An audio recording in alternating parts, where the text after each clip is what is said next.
అధ్యక్ష, ఇది ఒక బాధాకరమైన దురదృష్టకరమైన సంఘటన. వాంతులు, కడుపు నొప్పి, మూత్రం నిలిచిపోవడం, డయాలసిస్ సమస్యతో పేషెంట్లు వచ్చారు. వీళ్ళందరూ కూడా లాలా చెరువు ప్రాంతంలోని చౌడేశ్వర్ నగర్, స్వరూప్ నగర్కి చెందినవారు. క్లినికల్ పరీక్షల్లో రక్తంలో యూరియా మరియు సీరం క్రియాటిన్ స్థాయిలు పెరిగినట్లు గమనించారు. ఇమ్మీడియట్గా ఆ నమూనాలని తీసుకుని ఎక్కడి నుంచి వస్తుంది, సోర్స్ ఏంటి, అన్ని విధాలు కూడా ఎంక్వైరీ చేస్తున్నారు.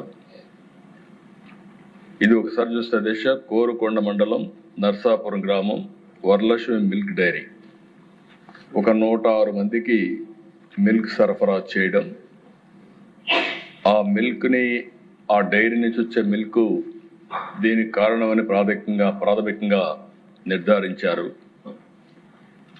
దీనివల్ల దేశ ఇప్పటికే 4 చనిపోయారు, 8 మంది హాస్పిటల్లో ఉన్నారు, ఇంకా 2 వెంటిలేటర్ పైన ఉన్నారు.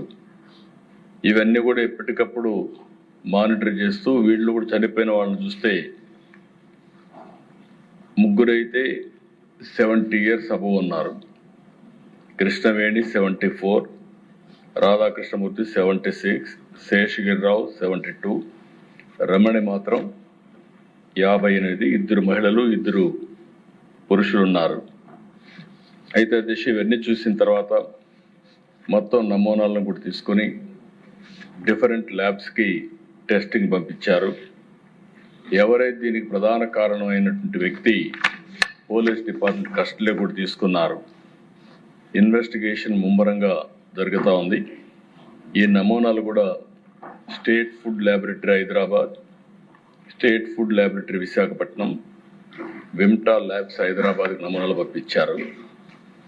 కేసు కూడా ఎవరైతే మృతురాలు తాడి కృష్ణవేణి కుమారుడు సీతారామయ్య ఇచ్చారు, దాన్ని ఆధారంగా చేసుకుని 194 సెక్షన్ కింద, బిఎన్ఎస్ఎస్ కింద, సెక్షన్ 174 సిఆర్పిసి కింద కేసు కూడా బుక్ చేశారు.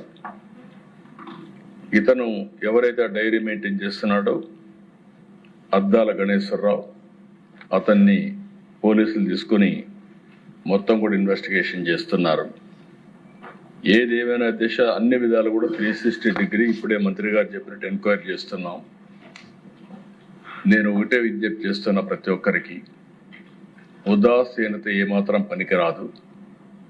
ఒకవేళ కావాలని చేసుంటే, ఏదైనా కక్కుర్తిపడి కలుషితం చేస్తుంటే మాత్రం చాలా సీరియస్గా ఉంటాం.